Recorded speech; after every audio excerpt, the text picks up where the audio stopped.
आप मुझे बताइए 634वें नंबर का जो बिजनेसमैन था अडानी, आज आखिर ऐसा क्या उसके पास हो जाता है कि अगले 9 साल में आकर के वो दुनिया का 2 नंबर का बिजनेसमैन बन जाता है। हिंदुस्तान की लगभग 55% वेल्थ पर उसका कब्जा हो जाता है। तो मतलब क्लास के हिसाब से भी सर्वे होगा। मैं आपको फिर से बताता मतलब सिर्फ जाति के हिसाब से नहीं होगा।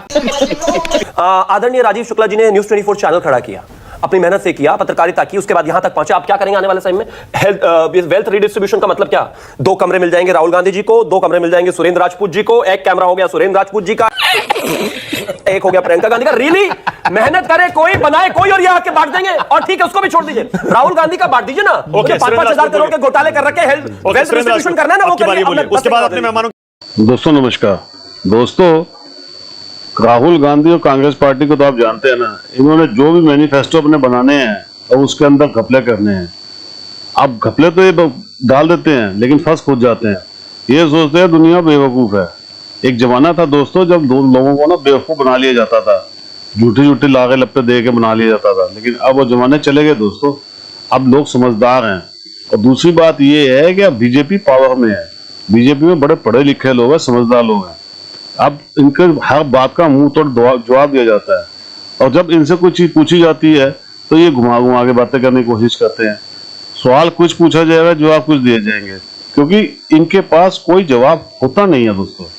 अब इनसे अगर कोई पूछेगा ना तो ये बीजेपी की कमियां निकालने बैठ जाएंगे। अपने बारे में नहीं बता रहे कि हमारे मैनिफेस्टो में ये चीज हमने लिखी है तो क्यों लिखी है, बीजेपी का मैनिफेस्टो निकालने बैठ जाएंगे। इसीलिए ये फंसते हैं दोस्तों, और इसीलिए इनकी दुर्गति होती है। डिबेट बहुत शानदार है दोस्तों, सुरेंद्र राजपूत का बैंड बजा दिया है। आप वीडियो देखेंगे आपको मजा आएगा। वीडियो पसंद आए तो चैनल को सब्सक्राइब जरूर कीजिएगा, वीडियो को लाइक कमेंट्स भी कीजिएगा। Thank you very much. ये Rahul Gandhi redistribution of wealth जो कह रहे हैं, SC ST OBC माइनॉरिटी, इनका हिसाब देखेंगे आर्थिक और संस्थागत सर्वे में और उसके बाद बांट देंगे। क्या मतलब है इसका, किसमें बांटेंगे?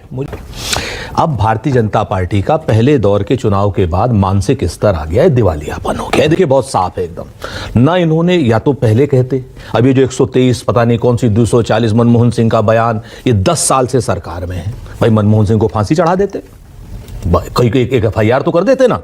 आप हमको इतना बता दो कि अगर जातिगत जनगणना होनी है, और भारतीय जनता पार्टी जातिगत जनगणना के विरोध में है, भारतीय जनता पार्टी क्रॉनिक कैपिटलिस्टों के साथ में है, भारतीय जनता पार्टी अडानी जैसे लोगों की संपत्ति को बचाने के लिए, जो उन लोगों ने कहीं अगर इल गॉटन प्रॉपर्टी की हुई है उसको बचाने के लिए सारा नाटक नौटंकी रच रही है। संसाधनों का हक क्या नाम भारतीय जनता पार्टी नहीं चाहती कि पिछड़ों के लिए हो? क्या भारतीय जनता पार्टी नहीं चाहती दलितों के लिए? अच्छा, तो ये जो आर्थिक सर्वे है, हाँ, इसमें किस किस का सर्वे होगा? सबका होगा, सबका होगा। और जिसके पास इलगॉट, जो आर्थिक सर्वे पहली बार हो रहा है भारत सरकार में, हर साल आर्थिक सर्वे होता है। क्या नाम, भारतीय जनता पार्टी ने पिछले 10 साल में 10 बार आर्थिक सर्वे कराया। आर्थिक सर्वे तो हर साल होता है। आर्थिक सर्वे मतलब घर घर जाके पूछेंगे। जो राहुल ने कहा जातिगत जनगणना से, सुनिए तो सही। नहीं देखिए, अब जब राहुल गांधी ने बयान दिया ना, मैनिफेस्टो लॉन्च करने के बाद दिया, लोगों में वाकई अगर ऐसी शंका है जैसा बीजेपी कह रही है तो उसका समाधान होना चाहिए ना। बता तो ये आर्थिक सर्वे किस किस का होगा सुरेंद्र भाई? ये आर्थिक सर्वे क्या घर घर में सबसे पूछेंगे? ये आर्थिक सर्वे संसाधनों का होता है, आपकी पर्सनल वेल्थ का थोड़ी होता है। संसाधन देश के क्या है, कितने हैं, हर साल होता है आर्थिक सर्वे। जातिगत जनगणना को रोकने के लिए कुकृत्य रच रही है भारतीय जनता पार्टी। संसाधनों पर कब्जा सिर्फ एक अडानी का करके देना चाहते हैं, हम इसका विरोध करेंगे। देश के नेचुरल रिसोर्सेज जो है, देश के जो प्राकृतिक संसाधनों का आर्थिक सर्वे होगा, उनका सर्वे होगा कि कितना किसके पास, कितना जाति, कितना जातियों के हिसाब से किसको मिल रहा है। और मैं आपको बताऊं, हाँ बिल्कुल, जातियों के हिसाब से किसको कितना मिल रहा है, जातियों के हिसाब से भी, आदमियों के हिसाब से भी। कोई सेंस है इस बात की?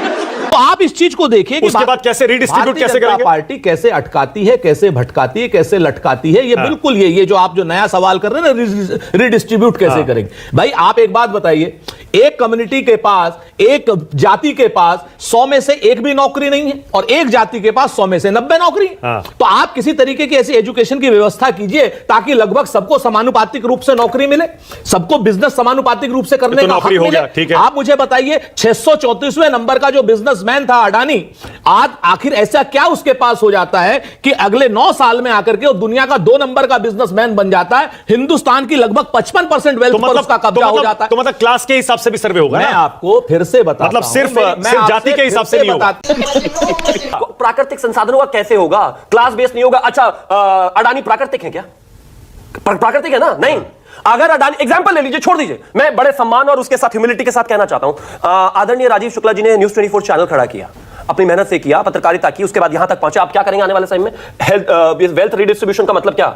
2 कमरे मिल जाएंगे राहुल गांधी जी को, 2 कमरे मिल जाएंगे सुरेंद्र राजपूत जी को, एक कैमरा हो गया सुरेंद्र राजपूत जी का, एक हो गया प्रियंका गांधी का। रियली? मेहनत करे कोई, बनाए कोई, और ये आके बांट देंगे। और ठीक है, उसको भी छोड़ दीजिए, राहुल गांधी का बांट दीजिए ना। 5-5 हजार करोड़ के घोटाले कर रखे, वेल्थ डिस्ट्रीब्यूशन करना है ना, वो करिए। उसके बाद अपने मेहमानों के 10 सेकंड और दे दीजिए, 10 सेकंड और दे दीजिए, 10 सेकंड और दे दीजिए। बस मैं सिर्फ एक ही चीज कहना चाहता हूं, ये कोई क्रॉनिक कैपिटलिज्म के खिलाफ लड़ाई नहीं है, ये लड़ाई बहुत साफ और सीधी है। आपसे छीनूंगा, आपसे लूटूंगा, और देश में जितने भी हम दो हमारे 70 वाला माहौल है वहां बांटूंगा, घुसपैठियों को बांटूंगा, और उसी आधार पर कांग्रेस चल रही है। और खुल्लम खुल्ला हर रैली में बोल रहे हैं, मैनिफेस्टो में बोल रहे हैं, हर जगह बोल रहे हैं। अगर उन्होंने ये नहीं कहा, मनमोहन सिंह ने, कि प्राकृतिक संसाधनों पर पहला हक अल्पसंख्यक, खासतौर से मुसलमानों का होना चाहिए, कहा या नहीं कहा? वैसे बताइए। मैं इस बयान को डिफेंड करने के लिए नहीं बैठा। मैं तो एक चीज कहता हूं कि 2006 का बयान दिया हुआ, 2014 से 2024 तक सर्वशक्तिमान प्रधानमंत्री नरेंद्र मोदी जी। आज जब जब चुनाव आता है, सिर्फ ये बात चुनाव के लिए क्यों होती है? चुनाव के बीच में ये बात ऐसा क्यों नहीं कर देते कि भाई मनमोहन सिंह के खिलाफ एक FIR कर दो? पहला किसका है? मनमोहन पहला किसका है? देश के दलितों का, पिछड़ों का, आधी आबादी का, इन सब लोगों का है जिनको जरूरत है। अडानी का नहीं है, ये बात सिर्फ मुसलमानों का नहीं है ना। मैं कहता हूं अडानी का नहीं है, अल्पसंख्यकों का नहीं है, सारे गरीबों का है, अल्पसंख्यकों का नहीं है ना, देशवासियों का है। अब आए ना लाइन पे। वाकई मनमोहन सिंह ने कहा है जी, मुसलमानों का पहला हक। वाकई मनमोहन सिंह जी ने कहा है, आप मुझे मत करिए, minorities particularly the Muslim should have the first claim, ये बोला है उन्होंने। मैं अपनी बात पर कायम हूं, और भूल जाइए मुझे और भूल जाइए कांग्रेसी को। यूट्यूब पर जाइए, खुद चेक कीजिए, खुद देखिए, आपको समझ में आ जाएगा। यही नहीं, अभी और सुनिए। तो मैंने तो सोचा कि आज ही सबसे पहले देख लेता हूं कि घर में क्या क्या सोना चांदी जो भी कुछ है वो हो, तो देख के पता चल जाए, क्योंकि भाई कल आएंगे, रीडिस्ट्रीब्यूशन ऑफ वेल्थ करेंगे, उसके लिए मेरे घर में सोना कितना है कांग्रेस को ये भी पता होना चाहिए, मेरे घर में कितनी चूड़ियां क्या है ये भी पता होना चाहिए, ट्रैक्टर कितने हैं, जमीन कितनी है, गाड़ी कितनी है, सब कुछ है। तो मैं वो सब ट्रैक्टर गाड़ी तो ला नहीं सकता था, मैं तो ये ले आया, ये ले आया। ये है जी, ये छोटी छोटी जो ज्वेलरीज है ना, ये एक पीस। भाई कलेक्शन एजेंट भी आएंगे, अब कौन आएंगे? 2 दूसरा पीस देख लीजिएगा जी। सुरेंद्र जी आप ही आएंगे ना कलेक्शन करने, क्योंकि भाई कांग्रेस को भेजना तो पड़ेगा। अब ये देखिए, ये भैया चूड़ियां है जी, ये कांग्रेस वाले इनको देख लें, क्योंकि ये कलेक्शन एजेंट्स है ना भाई। महिलाओं की चूड़ियां, महिलाओं के मंगलसूत्र, महिलाओं के कान के चीजें जो भी होती हैं, ये सारी चीजें सुरेंद्र जी ये देख लीजिएगा, ये जितना भी है, ये रहा, ये एक छोटी सी अंगूठी भी है जी। ये मेरे पिताजी, दादाजी, जीजाजी, इन्हीं सब लोगों ने मिलजुल कर अपने जीवन में इकट्ठा किया होगा।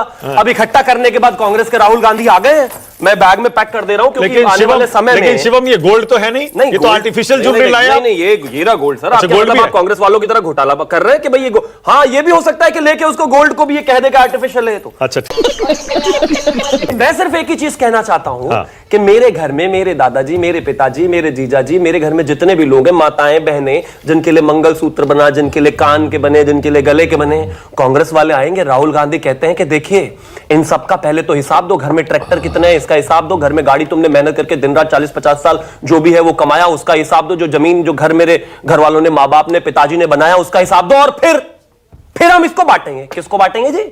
वही जिन रोहिंग्यास के लिए वो अमानतुल्लाह खान दिल्ली में बैठकर रो रहा था, कहता नहीं नहीं ये कहां जाएंगे, ये तो जिम्मेदारी सरकार की है, इनको तो रखना पड़ेगा, इनको तो बेचारों को खाने को पैसे नहीं है। पहली चीज रीडिस्ट्रीब्यूशन, पहले तो सोशो इकोनॉमिक सर्वे कराने का अर्थात मतलब ही ये है कि आपके घर में जितना भी चीजें हैं, जितना भी सामान है, जितनी भी प्रॉपर्टीज है, उनका पता होना, वैल्यूएशन होना। मानते हैं यहां तक आप इस बात को?